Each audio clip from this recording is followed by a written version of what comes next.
All right, excellent. Excellent. All right, thank you, John Paul. First of all, thank you to John Paul for inviting me here. This is an amazing group, especially a fantastic turnout over what many are considering still a holiday break. So thank you for being here. It's such an honor to share what I have to say today, frankly, especially in the Catholic context, because a lot of my speeches are in the political context, as you might imagine. I am the City Attorney of Huntington Beach, and a lot of people don't even know what a city attorney is, but let me start by saying in Huntington Beach, it's an elected position. So I got elected to the office, which is why a lot of folks consider me a politician. And as you might imagine, I know everybody in here is thinking, oh, we're going to hear from a Catholic politician. So is this like a Joe Biden type of politician or a Nancy Pelosi type of politician? I hope not. Yeah, not. And frankly, let's be honest. As Catholics, it's been rough in the United States for decades. I mean, Roe versus Wade, the Supreme Court was dominated by Catholics when Roe versus Wade was decided. It's disgusting. But I am a real Catholic, and I'm a heavily practicing Catholic, and I get that from my grandparents lived with us, and I always wondered, as a kid, I grew up in a household of mother, father, and 7 siblings. And grandparents living with us. And I always wondered, why is it that all my friends at school, they don't have their grandparents living with them, but we do? Well, my parents needed it economically. They couldn't make it on their own. But really, I see now, as I'm older, the benefits, the fruits of why God planned that for my family.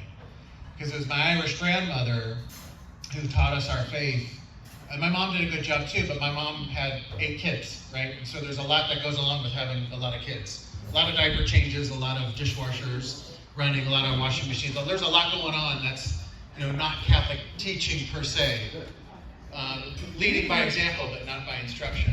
And so it was really my grandmother, Irish grandmother, staunchly Catholic, who really taught us kids, her grandkids, a lot of what we know today and practice today. And for that, I'm grateful. It was just an amazing opportunity, and I'm so grateful for her teaching.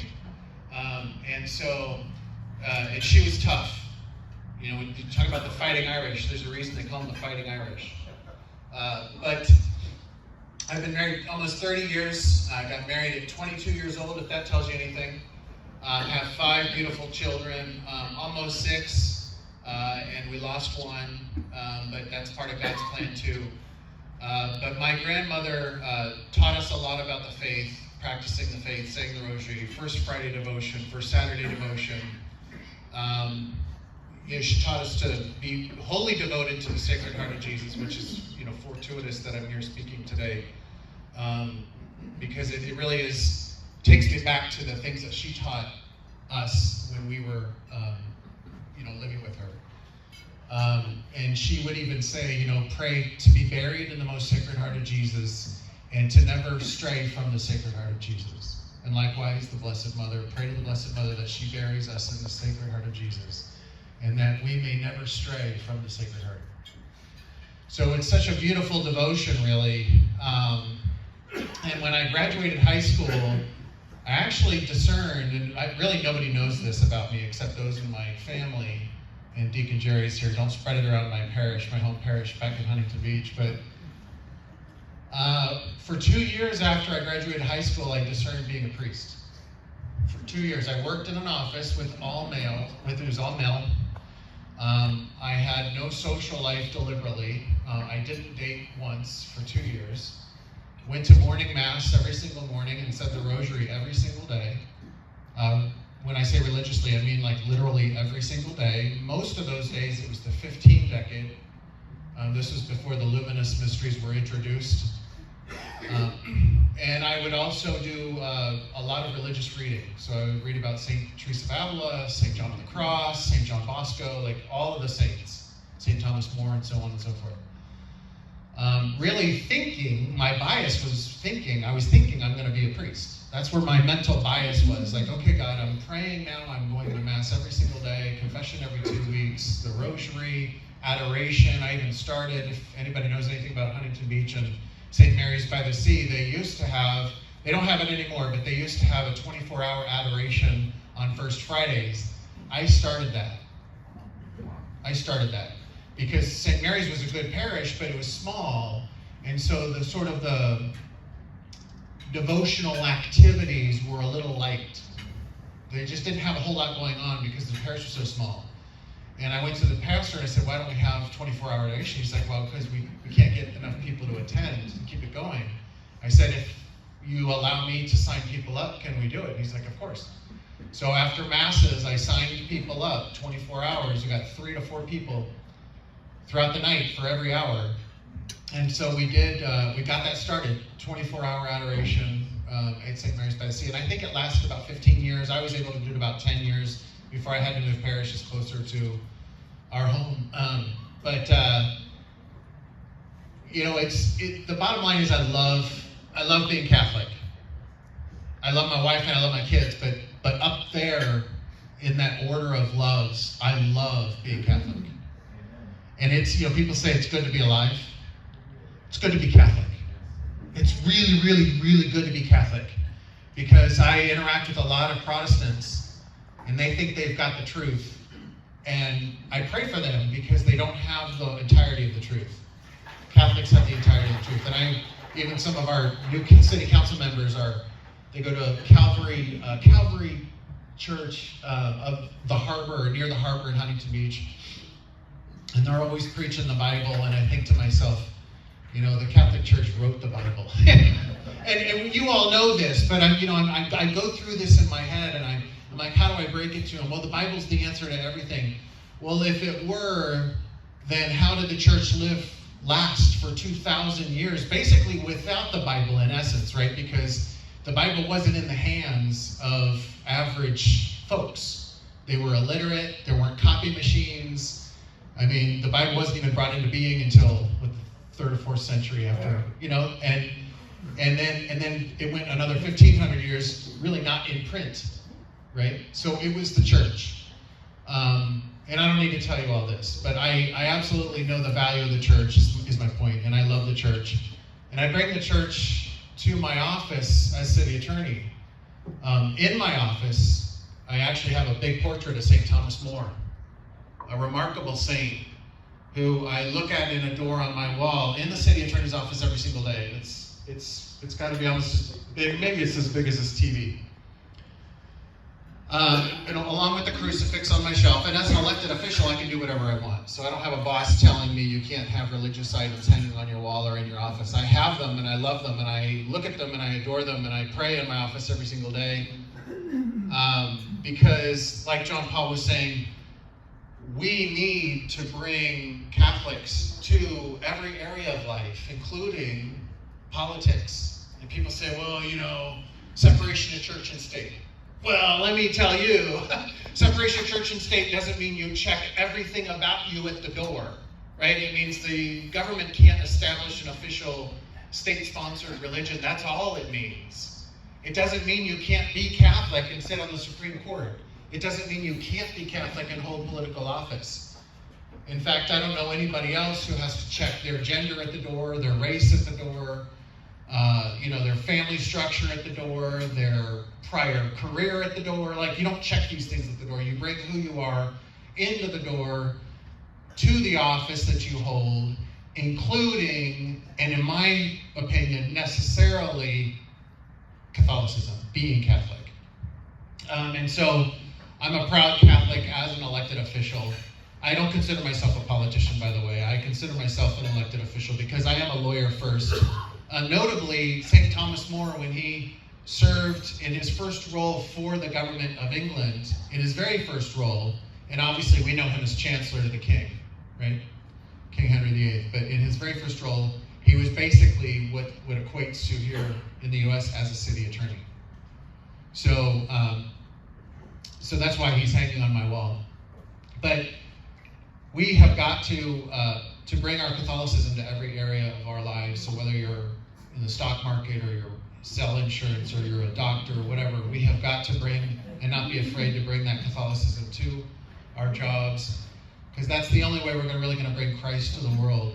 You don't bring Christ to the world. You do in part by praying at home with your kids and teaching your kids, but we have to bring Christ to the world in what we do in our daily lives, and that means to the banks and to the grocery stores and to the stock trading and to the courtrooms. I have prayed so many prayers in court as I'm sitting there waiting to be heard by the judge. My wife and I have even done novenas together to have certain outcomes in some of our court cases. And my wife will go down with me to court at times, and she will sit in the audience of court and say a rosary for the outcome of what we're fighting for. Yeah, so we need to do that, ladies and gentlemen. We all need to do that. We all need to practice like that if we're going to change the world. And one of the things John Paul wanted me to touch on was our local politics in Huntington Beach. And by the way, I'll take questions too. I'm happily answer questions. But when it comes to elections, elections obviously they matter. They seem to matter a lot at the local level. And thankfully, they matter now nationally. Especially with the election of Trump, I can't believe how amazing that is. A lot of prayers have been answered on that election. I think God's forcing himself on Trump. God always picks interesting instruments to do his will, and they're not always the holiest of instruments. They're not always the most impeccable in terms of integrity or character. Sometimes they're the most crooked, the most obnoxious, the most broken instruments. But that's God's will, and we don't question his will. And he has chosen Trump for this mission, for this purpose. And I think God's forcing himself on Trump, because I don't think Trump naturally was on a course to be a God-fearing Christian, although now I understand that he is. I understand, too, maybe through the assistance of his wife, Melania, who's Catholic, that others who have interacted with him have shared the Catholic faith with him. It's my understanding that he's got on his nightstand a statue of St. Michael the Archangel. Go St. Michael. And actually, he tweeted out on Mary's birthday, and forgive me, Father, for I do not know the actual date of Mary's birthday. We acknowledge it and commemorate September it. 8th. It was about 3 months ago. September 8th. On Mary's birthday, Trump tweeted out an image of the Our Lady of Guadalupe and said, "Happy birthday to the Blessed Mother." Yep. And he may have done it only on Truth Social. I have a screenshot of it.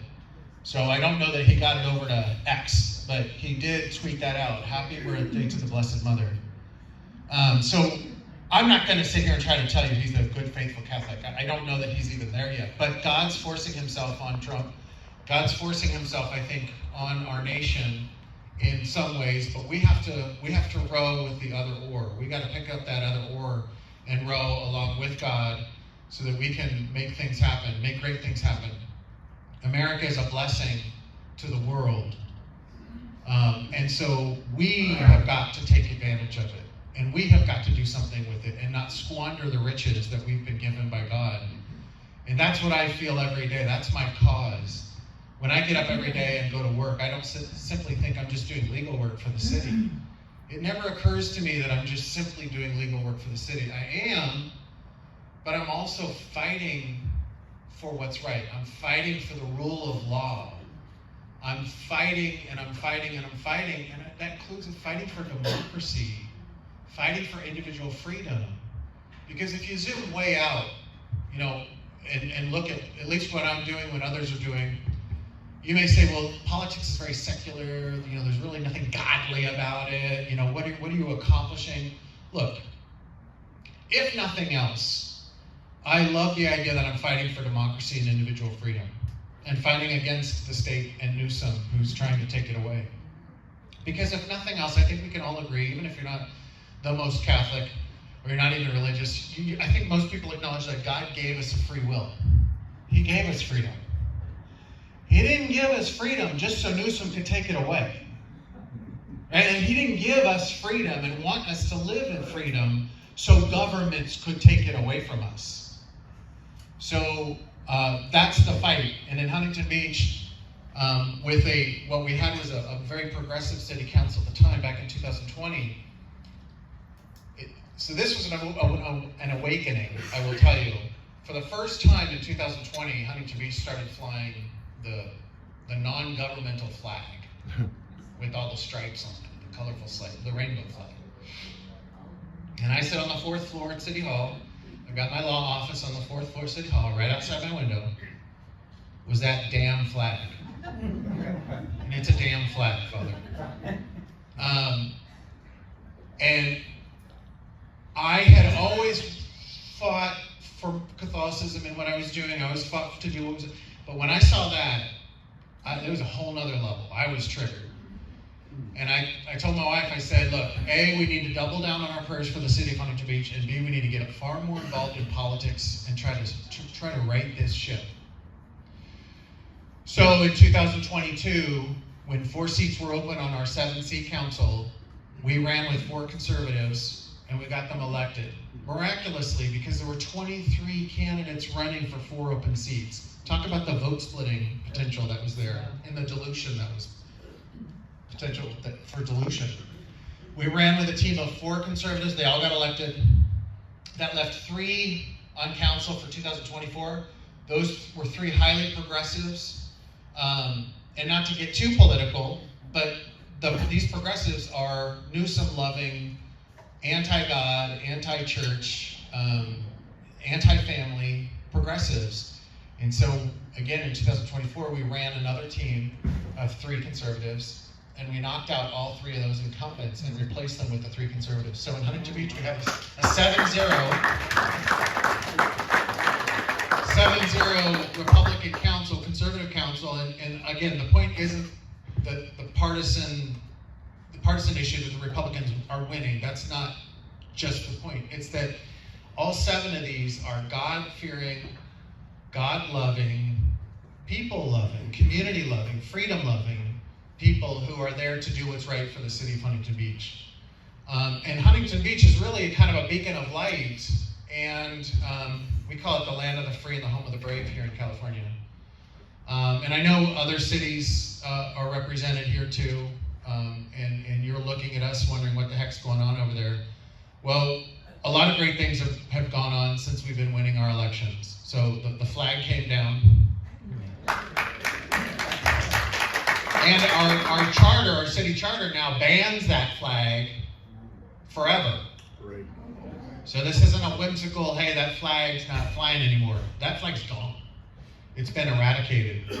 And we're cleaning up our libraries, getting rid of the pervy books from the children's section of the library. And all of these things, ladies and gentlemen, are happening now in other cities. Do you know the County of Orange doesn't fly that flag anymore? You know the County of Orange changed their policy on flying that flag 3 months after Huntington Beach changed its policy on flying that flag? The library issue, cleaning up the children's library and getting rid of all the pervy books and inappropriate material, that's catching on too in other cities. Huntington Beach now has voter ID, a voter ID requirement for elections, which is starting to catch on in other cities. So that's the point of this, is that if you go and you fight hard, it is contagious. It does spread, but you need fighters. If you don't stand up and fight, if you don't, put on the armor of God every day and take up arms and go and fight the good fight, no good will happen. The county would still be flying its flag, but for Huntington Beach. If Huntington Beach hadn't changed its flag policy and set that example, or created that concept for voters and put the pressure on the county level officials, they'd still be flying that flag. So good comes from all of this. We're also fighting the high-density housing mandates that's coming down from Sacramento, and the reason that's important is this. If you think we need more affordable housing, that's fine. But don't sit here and try to tell me that the state's mandates for more high-density housing in your neighborhoods is the answer. It's absolutely not. The state has zero empirical data to support the concept that more high-density housing, which destroys your environment, destroys your neighborhoods, and destroys your cities, translates into more affordable housing. It does not. They have no data. How do I know that? Because I'm in court. I've been in court for 2 years. demanding that the judge demand that the state show their cards, show the data that shows that more high-density housing produces more affordability. It doesn't. You know what produces more affordability? The government getting out of the free market, getting out of the housing market, allowing it to be a free market, getting rid of all the regulations. There are so many state regulations on housing right now that just in the past few years, the cost of building every new unit of housing in the state, whether it's an apartment or a condo or a single family home, whatever it is, the cost has gone up just in the past 5 years for every new unit by $100,000 just because of regulations. So if the government was serious about more affordability, what they would do is cut all the red tape, get rid of all the regulations, and work with cities like San Bernardino and Corona and other cities that have swaths of undeveloped land who want housing there, and work with them to incentivize developers to develop there. If the government wanted more affordable housing. I won't go any further on the housing stuff. It's been an issue for me for 10 years since I've been in office. I've been in City Attorney of Huntington Beach since 2014. It's been 10 years now. I got another 2 years on this term, and there's no term limit. So I don't know what God's plan is for me, but for now it's been City Attorney and fighting the good fight. I will give you a little bit of a sneak peek on what's to come. This week, probably on Tuesday, hopefully on Tuesday, we're going to be announcing a brand new lawsuit that we're going to be filing against the state of California over the sanctuary state law. Because the sanctuary state law basically prevents local enforcement to coordinate with the federal agencies over criminals who are known to be here illegally. But the sanctuary state law in California prevents any communication or coordination with the feds on any of that stuff. It basically is it promotes harboring of illegal and shielding of illegal immigrants here, especially the criminal ones in California. Well, that's a violation of Title 8 USC 1324, which is an anti-harboring of illegal immigrant statute. It's federal law. So we're going to put all this before a judge in our lawsuit, basically explaining to the judge that the sanctuary state law in California forces our city officials to violate federal immigration law. And so we're gonna take that fight to California. We're gonna keep fighting these fights and fighting these laws and fighting this ridiculousness in California. And the point is because the rule of law matters, law and order matters, and it seems that our state policies right now are really aimed at destabilizing our society, destabilizing our orderly society. And so people don't thrive when they have a disorderly society. And virtue does not grow when you have a disorderly society. So society has to be well ordered and properly ordered. And that's what our laws are there to do. And so that's why we're fighting the good fight. And we're going to keep battling these battles. But that's just a bit of an introduction, a nutshell on who I am, where I come from, and what I've been doing. I'm happy to take questions if people have questions. Yeah, there's a hand there. Yeah, so my question is how do you have hope in the court since we know that, for example, Circuit 8, I think is the right one, that basically ignored the same-sex laws a few years ago.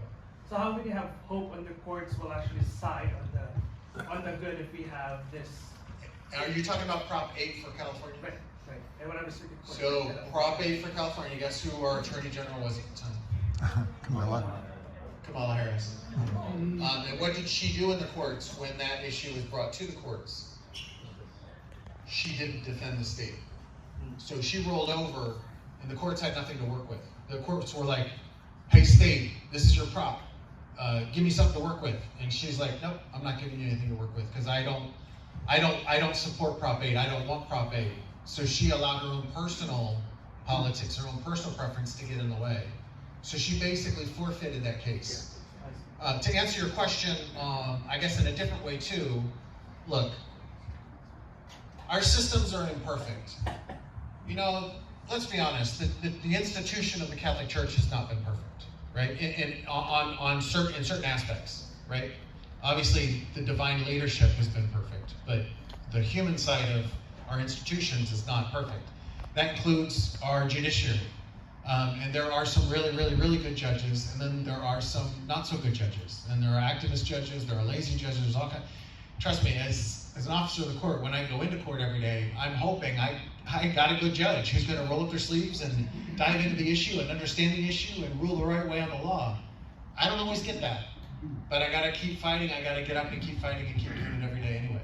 So I see the judiciary is not perfect, but I hope that it is, and I have to continue hoping that it is. So, yeah, there's a hand here. Are you reaching out to some of the other cities like Fullerton and some of the others where they have council members that might be willing to join at suing the state government? Because Governor Newsom is that. He's just so wild. Yeah. So the question is for the back.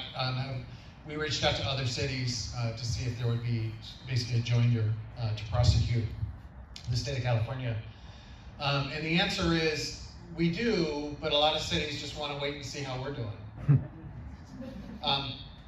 And the thing about Huntington Beach is we have an in-house law office, so to speak. I've got 10 attorneys that work for me.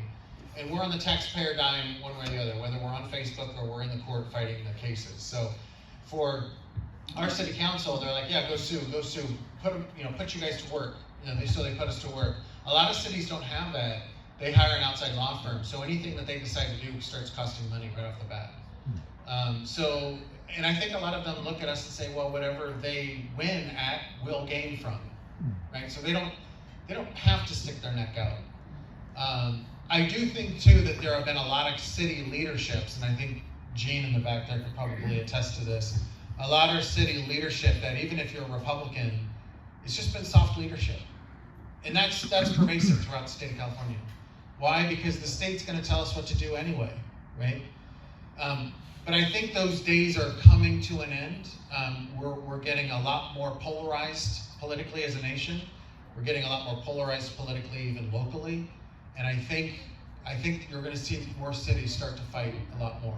So I hope, because we got to get the state back on track. Yeah. Is Trump going to be successful at removing federal funds to any state or city that is a sanctuary state or city? So with Jeff Sessions in 2018, or 17, I think it was 18, the Trump administration misfired. Jeff Sessions filed a terrible federal lawsuit challenging the sanctuary state law in California. They failed miserably. Then they came in and challenged, or they said they were going to cut off federal funds, and the state and the feds ended up in court over that issue. And the court sided with the state, saying the feds can't capriciously withdraw funds. So I don't know. I don't know the answer to that question, but what I do know is Trump, for as unsophisticated as he sounds at times, he's actually really, really smart. And a lot of the things that we see are mishaps or misfires, they're not mishaps or misfires at all. I'll give you one quick example. People, and I meet people at the gym all the time, and they say, oh, I wish Trump would stay off Twitter, he's saying something stupid. Or I wish he'd stay off social media, he's saying something stupid. Like, really? It might be stupid, but you know who's on social media? 40 million young voters in America. 40 million young voters in America. And when you say something stupid, it goes viral.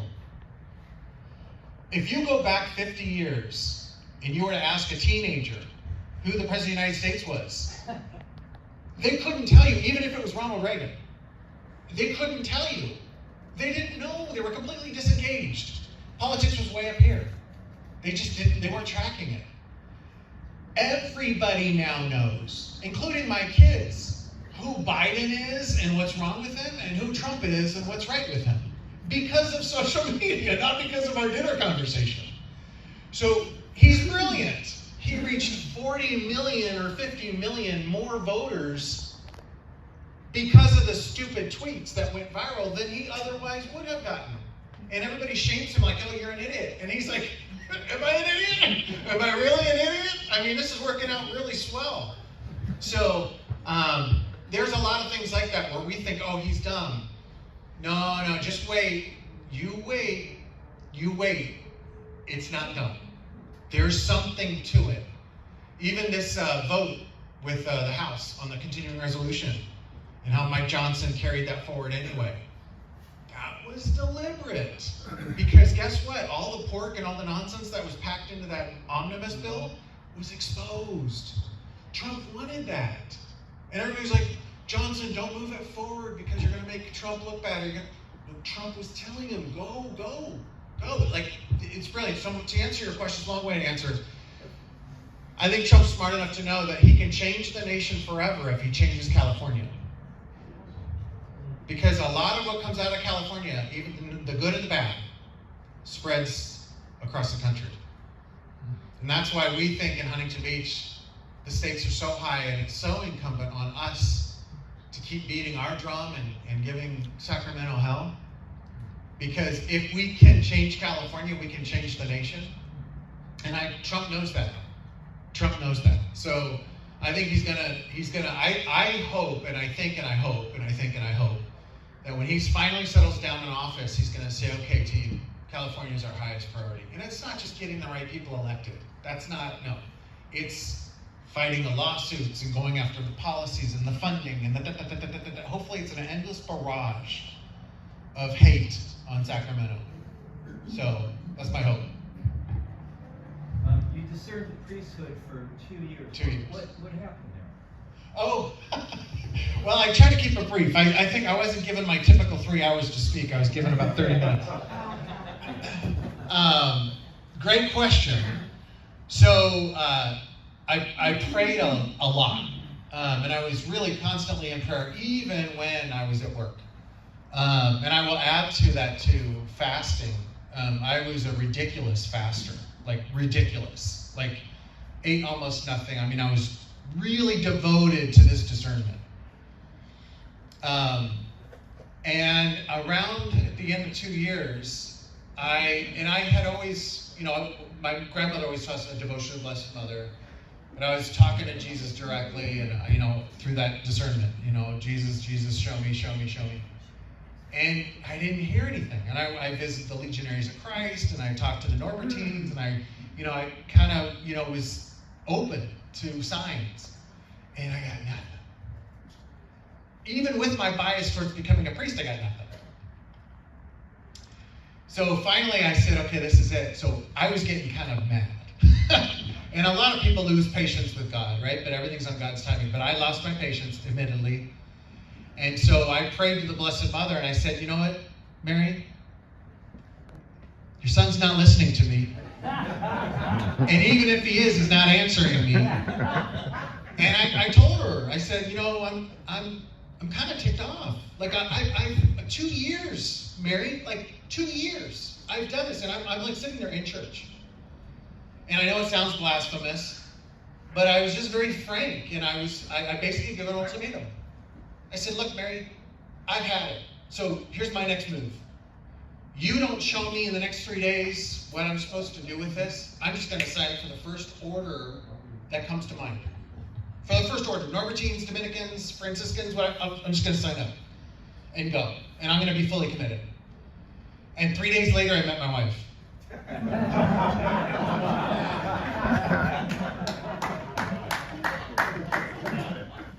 And my wife was at the time was a newly converted Calvary Christian from an agnostic family, and then she became Catholic.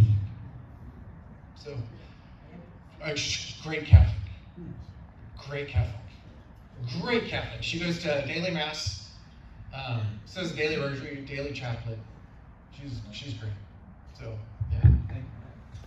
Now, Michael, you're explaining that Trump has these plans, and I agree. He's much smarter than we give him credit for. But I'm still trying to understand the logic of why he's saying that we'll take over Canada and we'll buy Greenland. What's the thought there? Gene, you're missing it.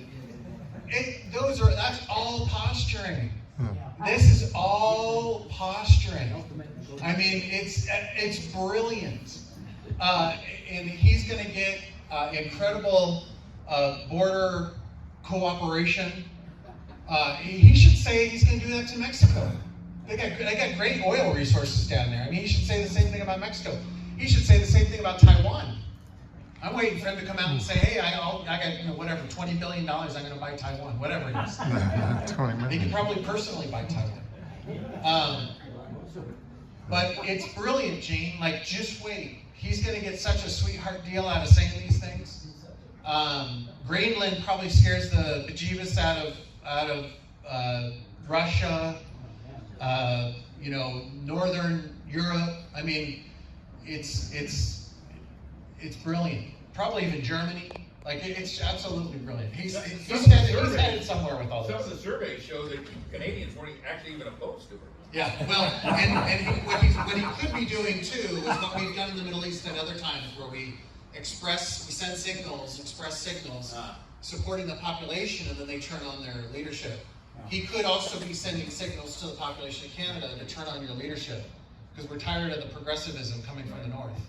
So let's move it around here. I got another hand right here. So what policies are going to be launched to end where it takes 37 days to decide elections in California? So my hope was that Scott Baugh was going to get elected to Congress. I already had a deal with him that when he got elected, I would prepare proposed legislation for him to introduce for some sort of national elections integrity measure.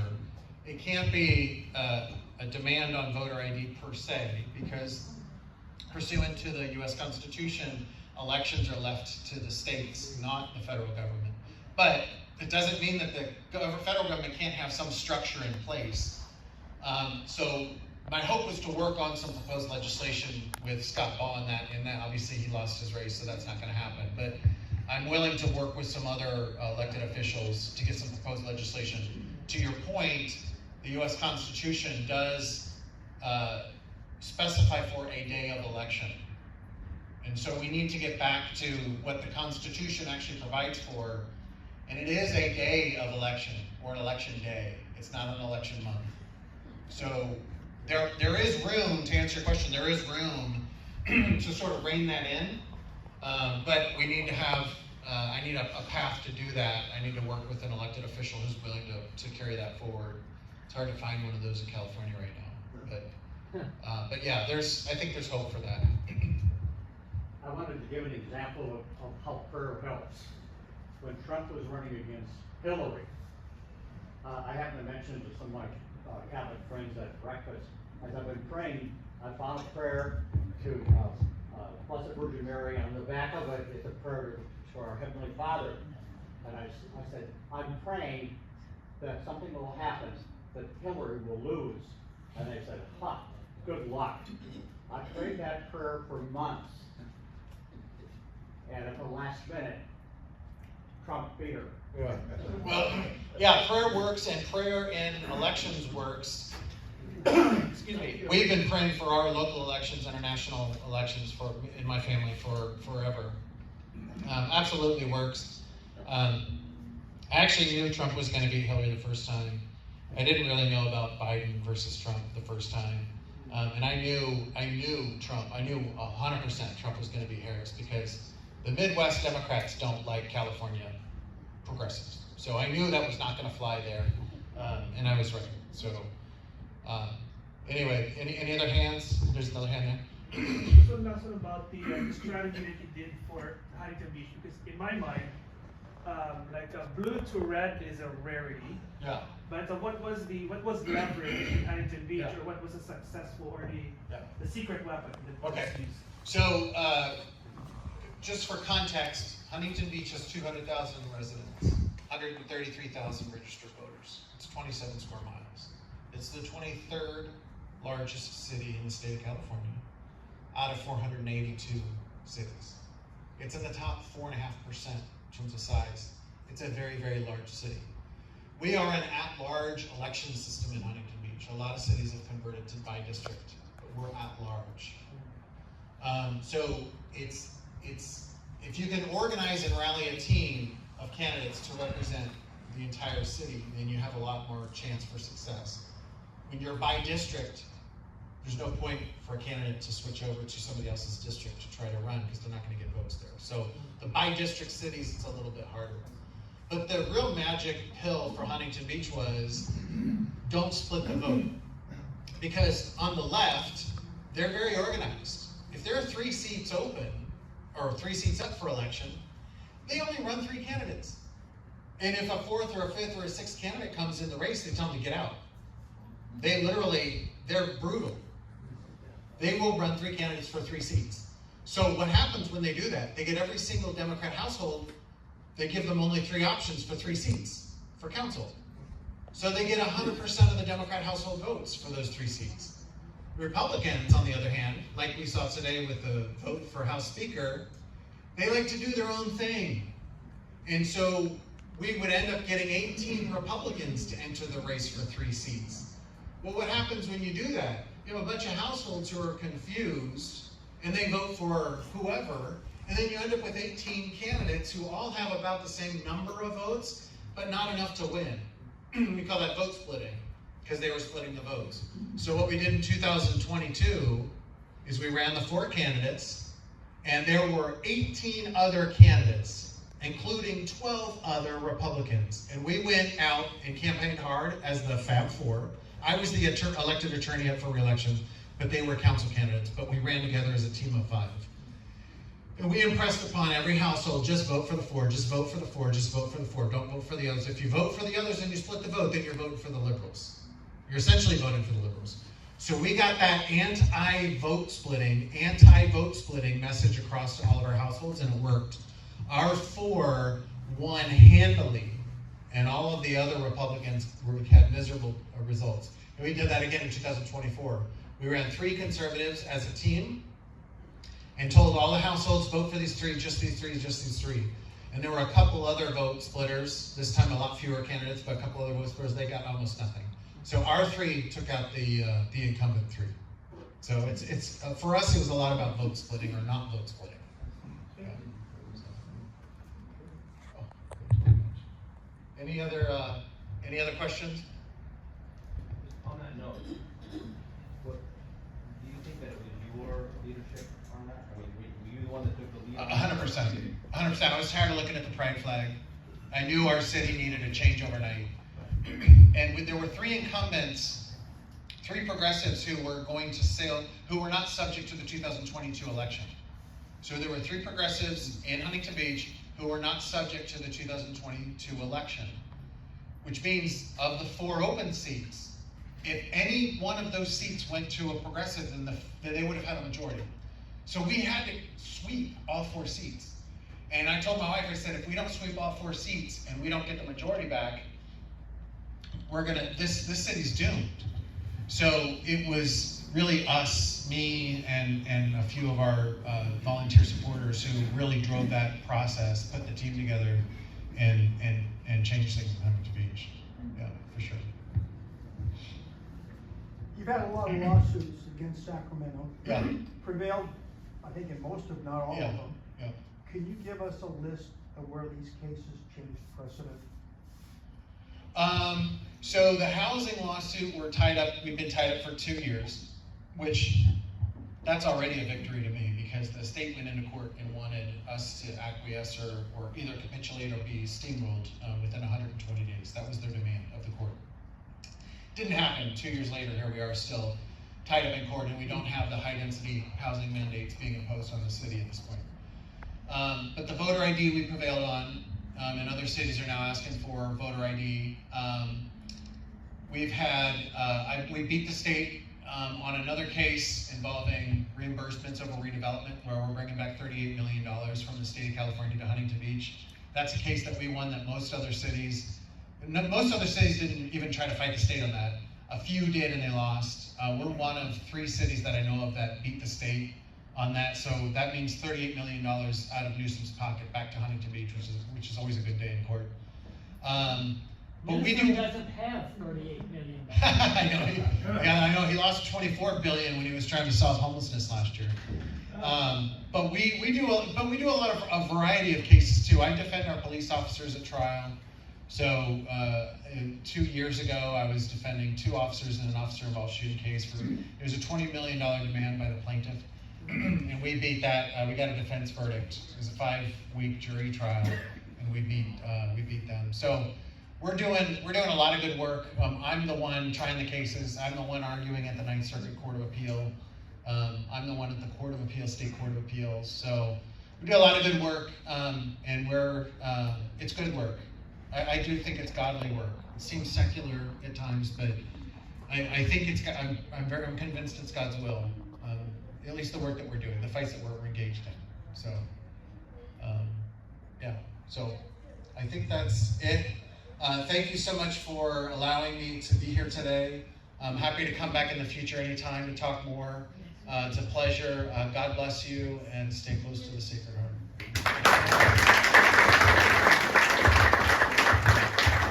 Michael, I got a box you here this way a little bit. I learned how to do this on the basketball court.